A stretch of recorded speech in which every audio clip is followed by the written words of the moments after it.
배고픔이라는 것을 아십니까? 단순한 허기가 아니라 뼈에 까이는 그런 배고픔 말입니다. 저는 그것을 어려서부터 알고 있었습니다. 우리 집에는 쌀이 없었고 강냉이 가루도 없었습니다.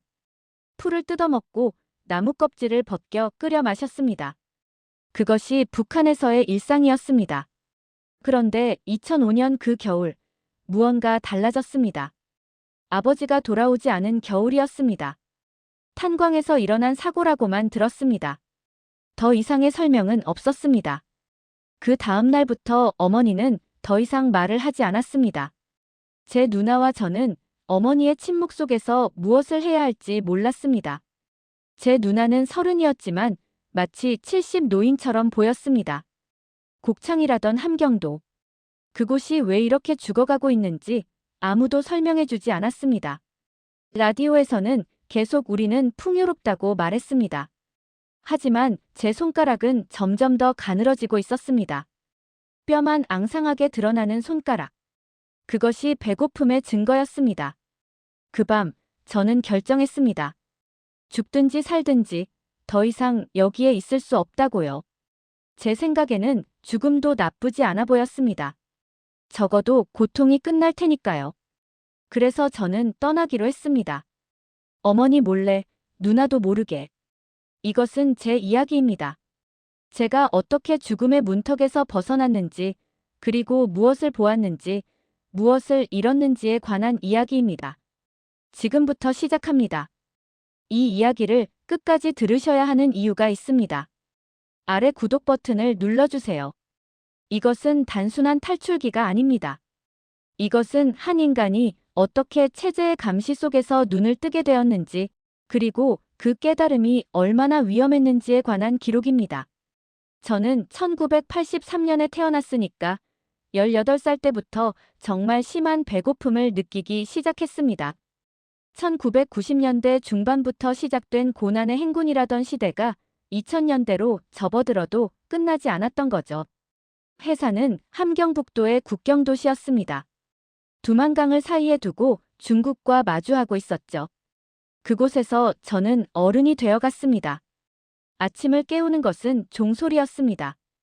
5시 반, 주민 통제를 위한 스피커에서 나오는 음악. 조국의 품 안에서 행복하게라는 노래였습니다. 그 노래를 들을 때마다 저는 생각했습니다. 이게 행복인가? 우리 집은 해산 중심부에서 조금 떨어진 구석진 곳에 있었습니다. 아버지는 탄광에서 일했고 어머니는 집에서 네일을 만들어 팔았습니다. 몰래요. 북한에서는 장사가 불법이지만 어머니는 몰래 누나와 함께 네일을 만들어 중국 사람들에게 팔았습니다. 그것만이 우리가 살 수 있는 방법이었습니다. 제 하루는 이렇게 시작됐습니다. 아침에 일어나면 먹을 것을 찾는 것부터 시작했습니다. 배급은 거의 없었습니다. 당신들이 생각하는 배급이라는 것도 상상 속의 개념이었어요. 혹시 있다고 해도 한두 주먹의 강냉이 가루, 그것도 불규칙하게요. 저는 학교에 가야 했습니다. 아니, 정확히는 학교에 등록되어 있어야 했습니다. 학교에 가지 않으면 주민 반장이 집에 와서 뭐라고 했거든요. 그런데 학교에는 선생님도 거의 없었습니다. 선생님들도 먹을 것을 찾아다니느라 수업을 할 수 없었습니다. 교과서도 없었어요. 제가 기억하는 것은 혁명 역사에 대한 낭독뿐이었습니다. 하루 종일 지도자에 대한 충성심을 키우는 교육만 받았습니다. 학교가 끝나면 저는 산에 갔습니다.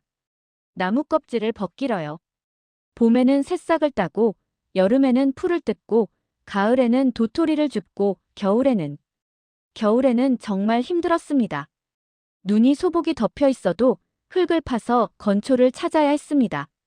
그것을 끓여 먹으면 배가 가득 차지는 않지만 적어도 움직일 수는 있었습니다. 제 친구들은 어디로 갔을까요? 그들 중 일부는 더 이상 학교에 나오지 않았습니다. 아무도 물어보지 않았어요. 그냥 사라졌습니다. 나중에 알게 된 건데 그들은 죽었다는 것입니다. 기아로요. 그런데 공식적으로는 아무 발표가 없었습니다. 그냥 조용했어요. 제 누나는 장사를 하면서 가끔 중국 돈을 받았습니다. 환율은 정해져 있지 않았고 필요에 따라 달랐습니다. 그 돈으로 어머니는 시장에 가서 옥수수나 감자를 사왔습니다. 당연히 불법이었습니다. 하지만 모두가 했습니다. 당 간부들도 했습니다. 말이 되나요? 체제는 우리를 죽게 방치하면서 동시에 우리가 살아남기 위한 모든 행동을 불법으로 만들어 놨습니다. 저는 매일 생각했습니다. 라디오에서 말하는 이 풍요로운 나라가 정말 이 나라가 맞나? 그런데 그 생각을 입으로 꺼낼 수는 없었습니다. 벽에도 귀가 있다고 했으니까요. 나중에 알게 되지만 저는 이미 이 시스템에 의문을 품고 있었습니다. 그런데 2005년 겨울, 무언가 더 깊은 균열이 생겼습니다. 아버지가 없었고 어머니의 얼굴은 더 회색으로 변해갔습니다. 그때부터 뭔가 다른 생각이 들기 시작했습니다. 정말로 우리는 이렇게 살아야만 하는 걸까? 2005년 11월이었습니다. 초겨울의 해산은 정말 추웠습니다. 두만강 위에 얼음이 얇게 얼기 시작하던 시점이었어요. 제가 학교에서 돌아오는 길이었습니다. 아버지는 그날 아침 일찍 탄광으로 출근했습니다. 아버지는 항상 일찍 나갔어요. 다른 일꾼들보다 먼저 자리를 잡아야 조금 더 좋은 곳에서 일할 수 있었기 때문입니다.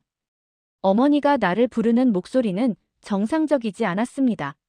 제가 문을 열었을 때 어머니의 얼굴은 이미 하얀색이 되어 있었습니다. 누나도 옆에 있었는데 누나의 손이 떨리고 있었습니다. 준호야.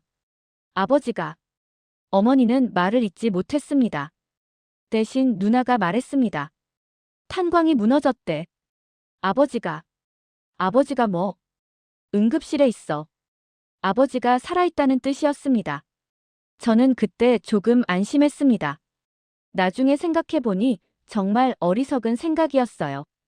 응급실이라는 것도 북한의 응급실이었으니까요. 우리는 병원에 갔습니다. 해산의 유일한 병원이었습니다. 정확히는 병원이라고 부르기 민망한 곳이었어요. 벽은 시커멓게 곰팡이가 피어 있었고 냄새는 죽음의 냄새였습니다. 의사는 한쪽 렌즈가 빠진 안경을 걸치고 있었습니다. 금이 간 테를 끈으로 묶어서 겨우 고정하고 있었어요. 그리고 그 의사는 말했습니다. 척추가 부러졌습니다. 그리고 내부 출혈이 있습니다. 우리는 할 수 있는 게 없습니다. 그 문장이 정말 명확했어요. 아버지는 죽을 것이라는 의미였습니다. 의약품도 없고 수술 도구도 제대로 없고 의료기술도 없다면서요. 그냥 죽음을 기다리라는 말과 다름없었습니다. 아버지는 사흘을 더 살았습니다. 저는 그 사흘 동안 아버지 옆에 앉아 있었습니다. 아버지는 거의 말을 하지 못했어요. 가끔 눈을 떴다가 다시 감곤 했습니다. 제가 아버지의 손을 잡으면 아버지는 조금 힘을 주곤 했습니다. 그것이 우리의 대화였습니다. 마지막 날, 아버지가 나를 불렀습니다. 목소리는 매우 약했어요. 준호. 여기서 살아서는 안 된다.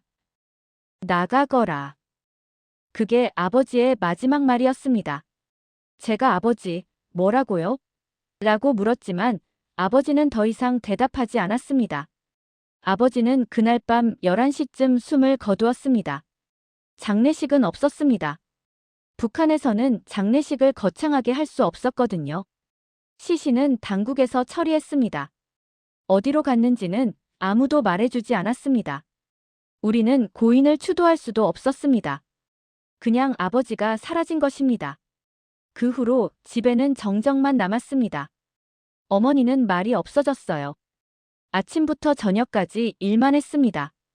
누나도 마찬가지였어요. 아버지가 벌었던 급료도 이제 없었습니다. 우리는 더 가난해졌습니다. 그런데 정말 이상한 일이 있었습니다. 아버지의 죽음 이후로 주민 반장이 우리 집에 온 것입니다. 그는 새 식구의 음식 배급을 다시 계산해야 한다고 말했어요. 즉, 아버지가 죽었으니까 우리 식구 수가 줄었다는 이유로 더 이상 배급을 주지 않겠다는 뜻이었습니다. 죽으면 더 가난해지는 체제입니다. 이것이 무슨 국가입니까? 아버지의 죽음 이후 저는 어떤 결정을 내렸어야 할 것 같았습니다. 아버지의 마지막 말씀, 나가거라는 정말 무게 있는 명령이었습니다. 하지만 그때는 아직 준비가 되어 있지 않았습니다. 저는 여전히 어머니와 누나가 필요했고 그들도 저를 필요로 했습니다. 그렇게 몇 개월이 지났습니다.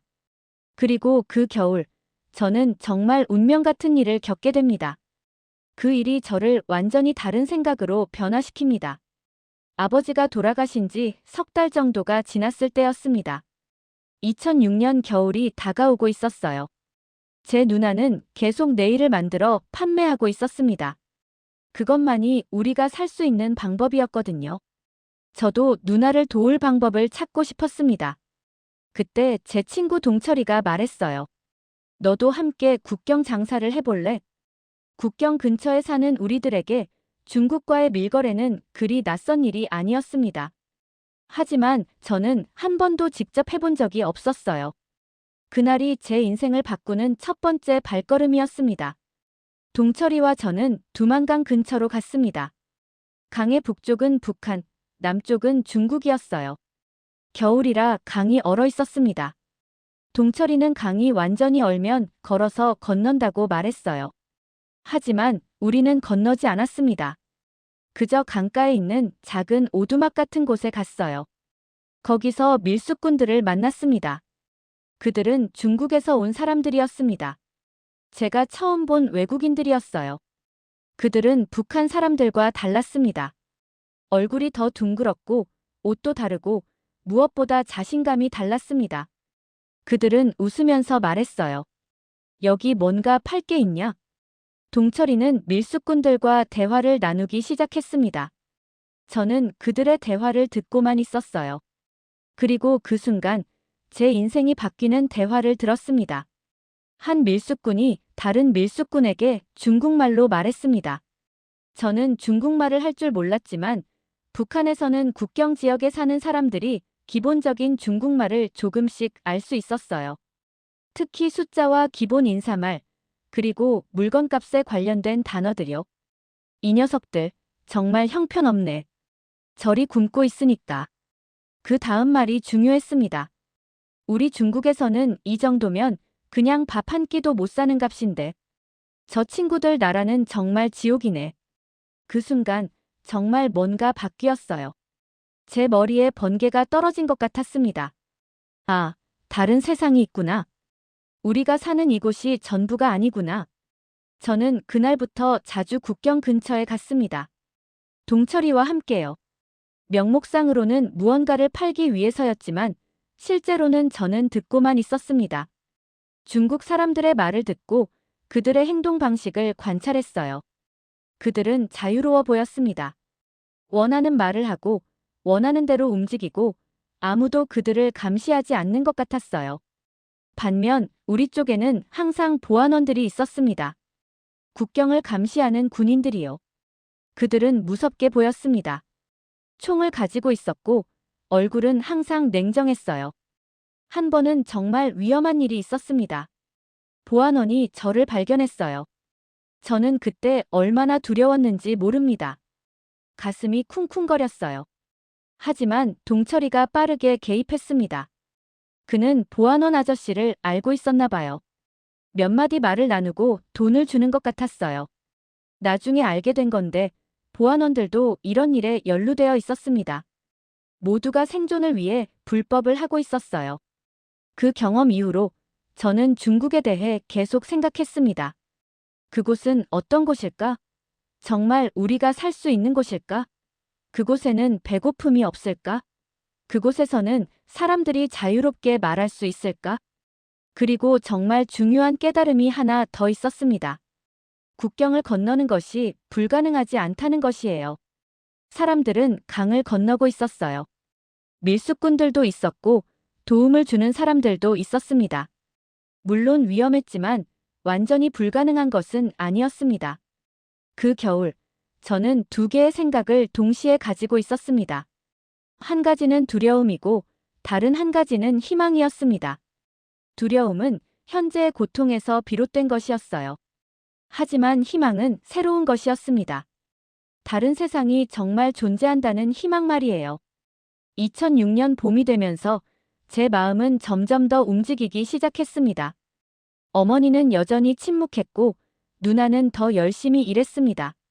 하지만 저는 이제 다른 것을 생각하고 있었어요. 우리가 정말 여기서만 살아야 할까? 정말로 우리는 아무것도 할 수 없을까? 그리고 아버지의 마지막 말씀이 자꾸만 떠올랐습니다. 나가거라. 2006년 가을이었습니다. 저는 여전히 23살이었고 생각으로는 70살처럼 늙어 있었어요. 그해 여름은 정말 혹독했습니다. 배급은 더 줄었고 어머니는 점점 더 말이 없어졌습니다. 누나는 하루에 16시간을 일했어요. 내일을 만들고 몰래 팔고 그 돈으로 먹을 것을 사오곤 했습니다. 하지만 그 돈도 갈수록 부족했습니다. 그때 저는 누나의 얼굴에서 절망을 읽었습니다. 그리고 그 절망이 저를 깨웠어요. 제가 탈출을 결심하게 된 것은 특별한 하나의 사건 때문이 아니었습니다. 오히려 많은 작은 절망들이 모여서 하나의 결정이 된 것이었어요. 그 가을날 누나가 아팠습니다. 고열이 났어요. 며칠을 누워만 있었습니다. 당시 누나는 이미 30 초반이었지만 마치 50대 할머니처럼 보였어요. 누나의 몸은 이미 지쳐 있었습니다. 아버지가 돌아가신 후 누나는 제 기둥이 되어 주었어요. 하지만 누나도 한계에 다다르고 있었습니다. 제가 누나에게 누나, 괜찮아? 라고 물었을 때 누나의 대답은 정말 냉정했습니다. 준호, 우리는 죽고 있어. 천천히, 그렇지만 확실하게. 아무도 우리를 도와주지 않을 거야. 우리는 여기서 마지막까지 가난할 거야. 그 말이 제 가슴에 박혔어요. 누나는 계속했습니다. 너는 아직 젊어. 아직 할 수 있는 게 있다면 해봐. 이 체제 안에서는 절대 할 수 없는 것들을 해봐. 그 대화가 제 결정의 확정판이 되었습니다. 저는 어머니와 누나에게 말했어요. 나 나간다. 나가서 다른 길을 찾아보겠다. 어머니의 반응은 침묵이었습니다. 어머니는 한참을 말씀하지 않으셨어요. 그리고 그 침묵 속에서 어머니는 저를 놓아주기로 결정하신 것 같았습니다. 어머니는 마침내 입을 열었습니다. 알겠구나. 그것이 어머니의 전부였어요. 더 이상의 말씀은 없으셨습니다. 하지만 그 짧은 말 속에는 모든 것이 들어있었어요. 승낙, 절망, 그리고 사랑. 누나는 저에게 몇 가지를 주었습니다. 중국 돈 일부, 그리고 중국에서의 연락처 2개. 누나의 거래처 중 일부였어요. 누나는 말했습니다. 여기 있는 사람들은 탈북자들을 돕는 사람들이야. 내가 알기론 그들은 진실한 사람들이야. 이 주소와 이름을 기억해. 정말 위험할 때 찾아가. 나중에 알게 된 건데 이 사람들은 중국의 가정교회 신자들이었습니다. 종교. 북한에서는 상상도 할 수 없는 것이었어요. 그 이후 일주일, 저는 준비를 했습니다. 준비한다는 것은 거창한 게 아니었어요.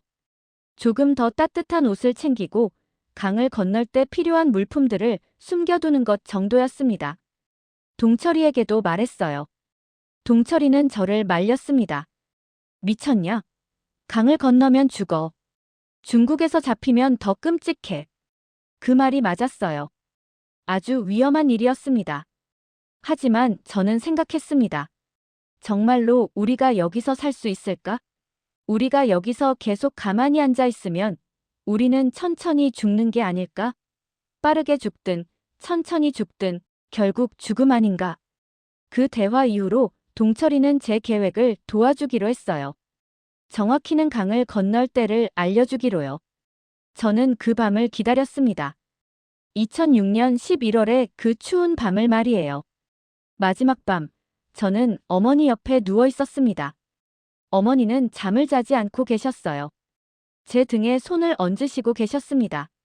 그리고 아침이 되자 어머니는 작은 주머니를 제 손에 쥐어주셨습니다. 무엇인지 묻지 않았어요. 나중에 알게 된 건데 그것은 누나의 어린 사진이었습니다. 2002년 아버지가 살아있을 때의 사진이었어요. 이것을 가져가거라. 너는 절대 혼자가 아니다. 그게 어머니의 마지막 말씀이었습니다. 2006년 11월 15일 밤. 저는 결정했습니다. 이제는 돌아갈 수 없다고요. 어머니와 누나를 남기고 가는 것이 정말 죄책감이 들었지만 이것이 우리 모두를 위한 선택이라고 생각했어요. 누나의 말대로 이 체제 안에서는 우리가 할 수 있는 게 없었거든요. 그 밤, 저는 마지막으로 집을 둘러보았습니다. 낡은 벽, 얼룩진 천장, 그리고 어머니의 침묵. 그것이 내 인생의 22해였어요. 그리고 이제 그 22해와 작별을 하려고 했습니다. 동철이의 신호가 오면 나는 두만강으로 갈 것입니다. 그리고 강을 건너갈 것입니다. 죽을 수도 있다는 것을 알면서요. 2006년 11월 15일 밤 11시쯤이었습니다. 해산 외곽의 두만강 강변. 완전히 검은 밤이었어요. 달도 없었고 별도 거의 보이지 않았습니다. 동철이의 신호를 받고 나는 조용히 집을 나왔습니다. 어머니는 잠을 자지 않으셨을 거예요. 하지만 저는 뒤를 돌아보지 않았습니다. 돌아보면 안 될 것 같았거든요. 강가에 도착했을 때 동철이와 한 명의 남자가 기다리고 있었습니다. 그 남자는 밀수꾼이었어요. 동철이가 말했습니다. 이 형이 너를 건너게 해줄 거야. 그 밀수꾼은 한마디도 하지 않았습니다. 그냥 손짓으로 저를 따라오라고 했어요. 우리는 강을 따라 조금 더 내려갔습니다. 약 500m 정도였던 것 같아요. 그곳은 군인들의 감시가 덜 미치는 곳이었습니다. 강은 완전히 얼어 있었습니다. 하지만 얼음이 두껍지 않았어요. 밀수꾼이 장대로 얼음을 톡톡 건드렸습니다. 지금이 기회야. 1시간 정도면 해가 뜨기 시작할 거야. 제 손가락은 떨리고 있었습니다. 추위 때문인지 공포 때문인지 모르겠어요. 아마 둘 다였을 겁니다. 절대 소리내지 마. 걸어가는 동안 말도 하지 마. 만약 군인들이 나타나면 그땐 그냥 빨리 달려. 달려라고요? 얼음 위에서.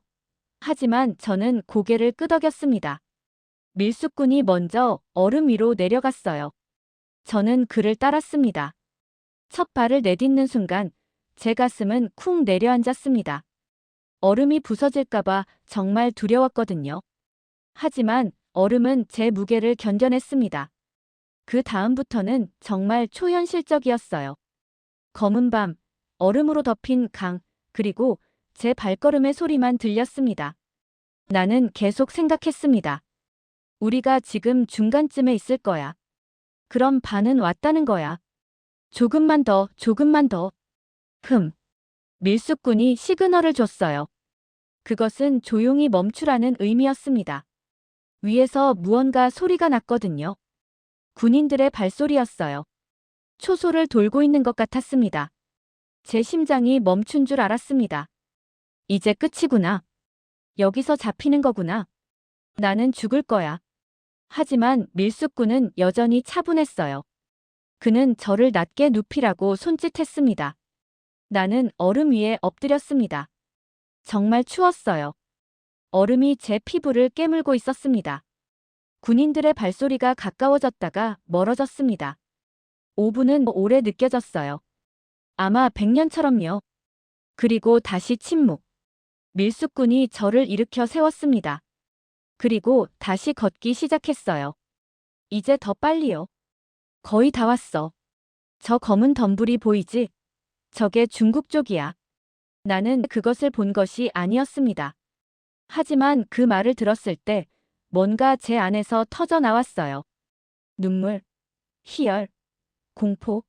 정확히 모르겠지만 뭔가가 터져 나왔습니다. 마지막 몇 발자국.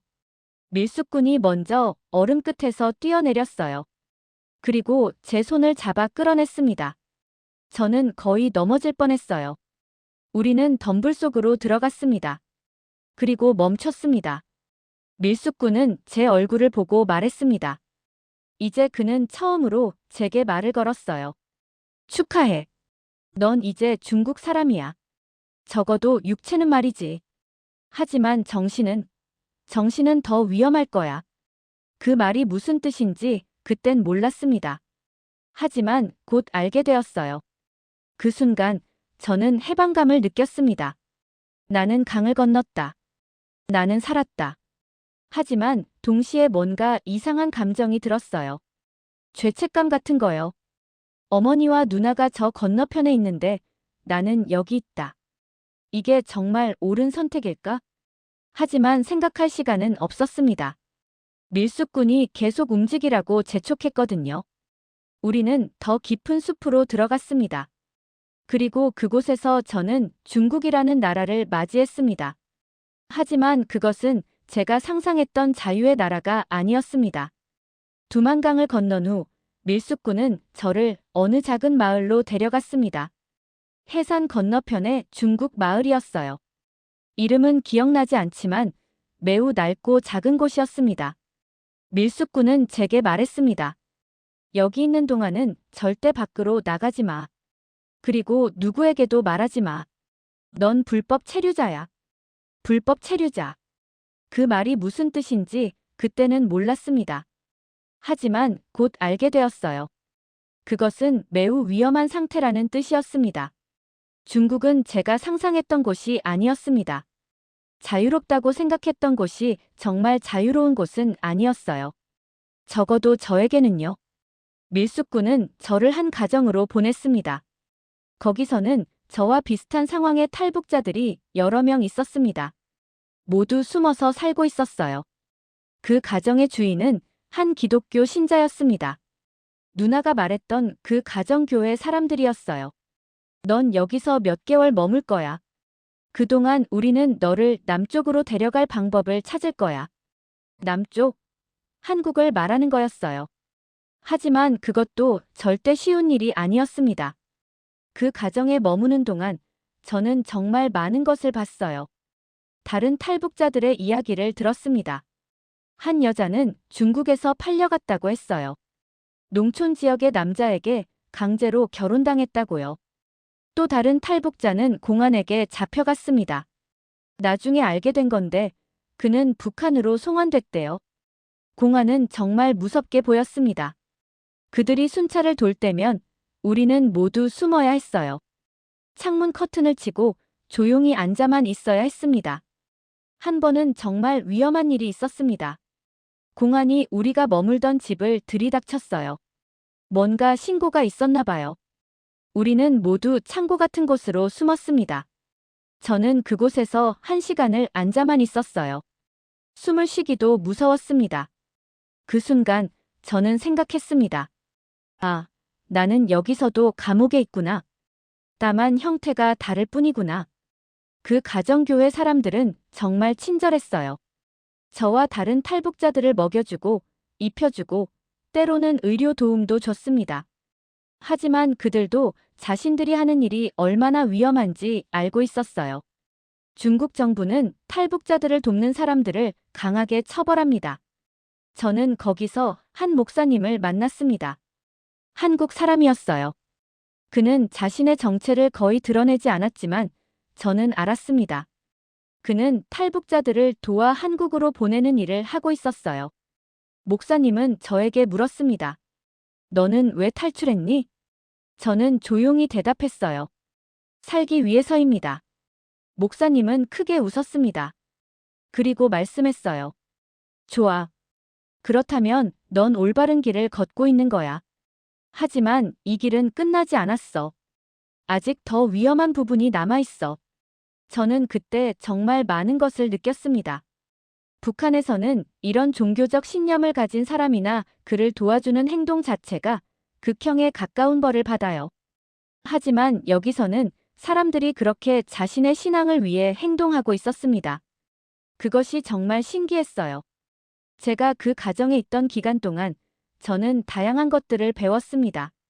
기본적인 중국말, 세상 밖의 뉴스, 그리고 자유가 무엇인지 조금씩 이해하기 시작했어요. 그 집의 누나가 저에게 영어를 가르쳐 주기도 했습니다.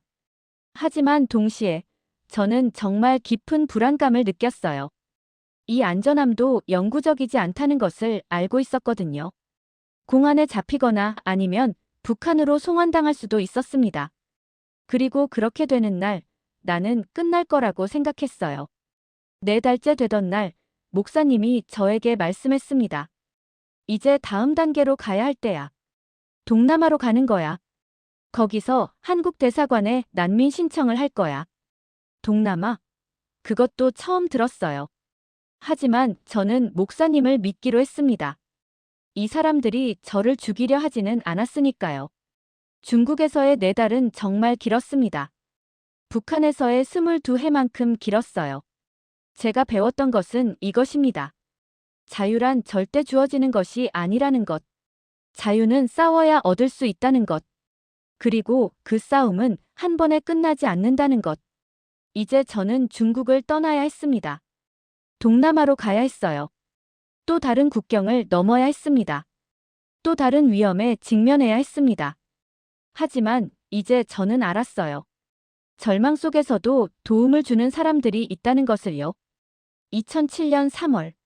저는 중국을 떠나야 했습니다. 목사님은 저를 밀수 조직에 소개해 주셨어요. 합법적인 조직은 아니지만 신뢰할 수 있는 사람들이라고 하셨습니다. 그들은 탈북자들을 동남아로 데려가 한국 대사관에 난민 신청을 하도록 돕는 사람들이었어요. 이제 가장 긴 여정이 시작돼. 라오스를 거쳐 태국으로 가. 태국 방콕의 한국 대사관에서 난민 신청을 해. 라오스, 태국. 저는 그곳들이 어디인지도 몰랐습니다. 하지만 가야 했어요. 여행은 정말 고된 여정이었습니다. 저는 밀수꾼들과 함께 트럭을 타고 중국의 남쪽으로 내려갔어요. 며칠 동안 밀폐된 트럭 안에서 다른 탈북자들과 함께 있었습니다.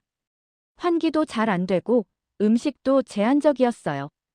그 과정에서 한 명의 탈북자가 아팠습니다.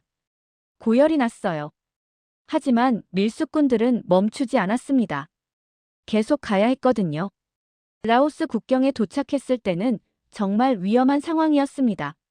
밀수꾼들은 우리를 강 근처로 데려갔어요. 또 다른 강을 건넌다는 뜻이었습니다.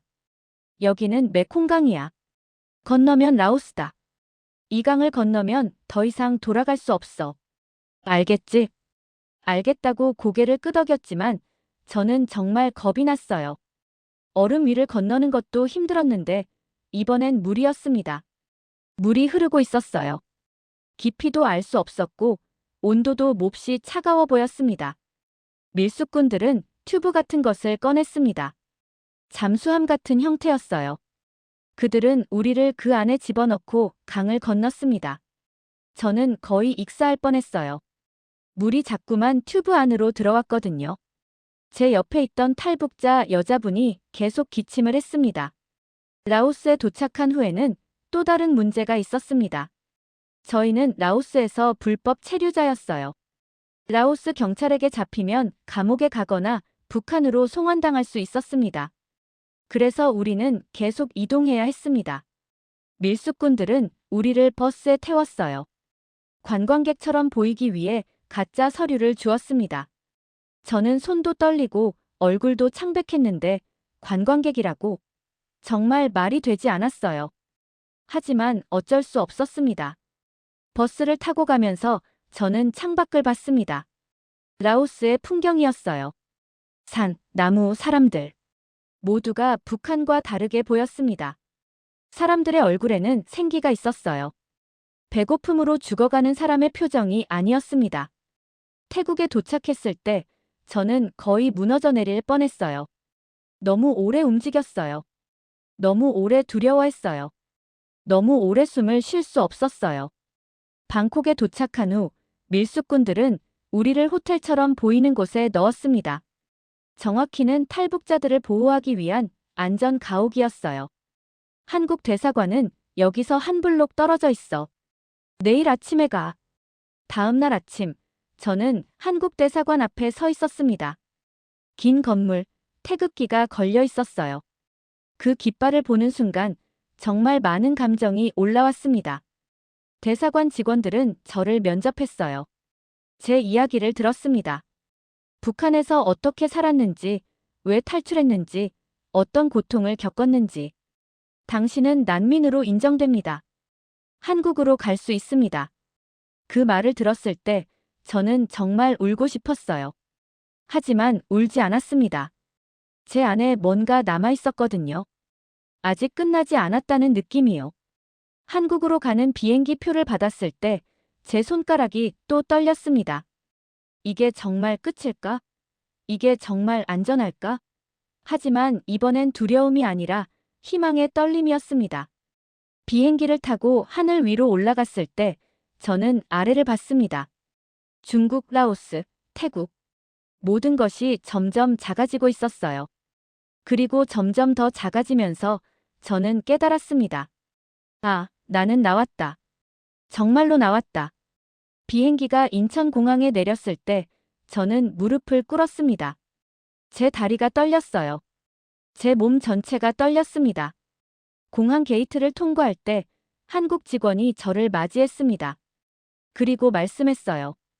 리준호님, 한국에 오신 걸 환영합니다. 이제 당신은 안전합니다. 안전합니다. 그 말이 정말로 무엇을 의미하는지 그때는 아직 몰랐습니다. 하지만 저는 알았어요. 이제 저는 자유롭다는 것을요. 적어도 육체는 말이에요. 정신이 자유로워지기 위해서는 아직도 많은 시간이 필요했습니다. 2007년 5월, 제가 인천공항에 내린 날이었습니다. 한국 정착을 돕는 기관에서 저를 맞이했어요. 그곳을 통해 저는 경기도의 한 정착 지원 시설로 가게 되었습니다. 처음 며칠은 정말 낯설었습니다. 깨끗한 방, 따뜻한 밥, 그리고 아무도 저를 감시하지 않는 자유. 그것들이 모두 낯설고 두려웠어요. 정착 지원 시설에 도착한 첫날 밤, 저는 잠을 이루지 못했습니다. 침대가 너무 좋았거든요. 북한에서 자던 게 뭐였는지 생각나지도 않을 정도로 좋았어요. 그리고 동시에 정말 불안했습니다. 이게 꿈은 아닐까? 내일 아침이 되면 다시 해산의 그 낡은 방에서 깨어날 건 아닐까? 하지만 아침은 정말로 왔습니다. 햇빛이 들어왔고 밖에서는 새가 울었어요. 제가 듣는 새의 울음소리가 정말 예뻤습니다. 북한에서는 이렇게 자유로운 새의 울음을 들은 기억이 없었거든요. 밥을 먹을 때 정말 울고 싶었습니다. 밥이 있었거든요. 흰쌀밥이 있었어요. 반찬도 많았습니다. 국도 있었고 계란도 있었고 생선도 있었습니다. 저는 한 숟가락만 떠먹고 멈췄습니다. 너무 많았어요. 제 위장이 거절하는 것 같았습니다. 정착 지원 시설의 선생님이 말씀했습니다. 천천히 먹어. 시간이 필요해. 당신의 몸도 마음도. 그 말씀이 정말 맞았습니다. 제가 한국에서 가장 처음 놀랐던 것은 자유였습니다. 문을 열 수 있다는 자유, 밖에 나갈 수 있다는 자유, 아무도 저를 묻지 않는 자유. 일주일 후, 저는 처음으로 거리에 나갔어요. 서울 도심을 돌아다녔습니다. 사람들, 자동차, 건물들. 모든 것이 너무 크고 빠르고 복잡했습니다. 저는 그 중간에서 정말 작게 느껴졌어요. 하지만 동시에 누구도 저를 감시하지 않는다는 것에 감사했습니다. 한 카페에 들어갔습니다. 제가 처음 본 카페였어요. 사람들이 앉아서 음료를 마시고 있었습니다. 아무도 서로를 의심하지 않는 것 같았어요. 사람들이 자유롭게 말을 하고 웃고 있었습니다. 그 광경이 정말 아름다웠습니다. 저는 숭례문도 봤습니다. 역사적인 건물이라고 했어요. 몇백 년 된 건물이 아직도 서 있다는 것 자체가 신기했습니다. 북한에서는 그런 역사를 배울 수 없었거든요. 정착 지원 프로그램을 통해 저는 한국어 교육을 받았습니다. 사실 저는 이미 한국어를 할 수 있었지만 한국식 표현을 배워야 했어요. 그리고 한국 문화도 배웠습니다. 기본적인 생활 방식, 인맥을 만드는 방법, 일자리를 찾는 방법 등이요. 가장 어려웠던 것은 심리적 치유였습니다. 저는 정말 많은 악몽을 꿨습니다. 다시 잡혀간다는 꿈, 어머니와 누나가 나를 찾지 못한다는 꿈. 때로는 밤중에 깨어나서 비명을 질렀습니다. 상담사는 말씀했습니다. 그것은 정상입니다. 당신이 경험한 것들을 당신의 뇌가 처리하고 있는 거예요. 1년이 지나면서 저는 조금씩 달라져 갔습니다. 한국 사람들과 대화를 하기 시작했어요. 처음에는 정말 어색했습니다. 그들은 너무 많은 것들을 당연하게 여겼거든요. 자유, 먹을 것, 안전. 하지만 나에게는 그 모든 것이 기적이었어요. 저는 결국 일자리를 찾게 됐습니다. 작은 회사였지만 저를 채용해줬습니다. 사장님은 저에게 경외심을 드러냈어요. 당신이 겪은 일들은 정말 믿기 어려워요. 하지만 당신이 살아왔다는 것, 그것이 증명입니다. 그 회사에서 일하면서 저는 처음으로 성공이라는 것을 느껴봤습니다. 급여를 받았을 때 그 돈을 들고 거리를 걸을 수 있다는 것, 원하는 것을 살 수 있다는 것, 그것이 정말로 자유라는 것을 깨달았어요. 20년이 지난 지금, 저는 한국에서 가정을 이루었습니다. 아내도 있고 아이도 있습니다. 제 아이가 지금 22살입니다. 제가 북한을 떠날 때의 나이와 같아요. 가끔 저는 생각합니다. 제 아이는 절대 배고픔을 모를 것입니다. 절대 감시를 받지 않을 것입니다. 절대 자유를 잃지 않을 것입니다. 그것이 제가 이 선택을 한 이유입니다. 지금 저를 보세요. 저는 살아있습니다. 건강합니다. 자유롭습니다. 하지만 제 마음 깊은 곳에는 여전히 북한이 있습니다. 여전히 어머니의 침묵이 있습니다. 여전히 누나의 절망이 있습니다. 여전히 아버지의 마지막 말씀, 나가거라가 있습니다. 제가 이 이야기를 당신들과 나누는 이유는 간단합니다. 세상에 여전히 고통받는 사람들이 있다는 것을 잊지 말았으면 합니다. 그리고 자유의 소중함을 잊지 말았으면 합니다. 만약 당신이 자유롭게 말할 수 있다면 그것은 기적입니다. 만약 당신이 원하는 것을 먹을 수 있다면 그것은 축복입니다. 만약 당신이 안전하게 잠을 잘 수 있다면 그것은 감사의 대상입니다. 절대 그것들을 잃지 마세요. 절대 그것들을 당연하게 여기지 마세요. 이것이 제 이야기입니다. 제 증언입니다. 제 삶입니다. 오늘 이야기 재미있게 들으셨나요? 그렇다면 구독 버튼 한번 눌러주세요. 그리고 좋아요와 알림 설정까지 해주시면 새로운 감동 실화를 가장 먼저 만나보실 수 있습니다. 댓글에는 여러분의 이야기와 생각도 편하게 남겨주세요. 여러분의 한마디가 누군가에게 위로와 힘이 될 수 있습니다. 다음 영상에서 더 깊고 따뜻한 이야기로 찾아뵐게요. 안녕히 계세요.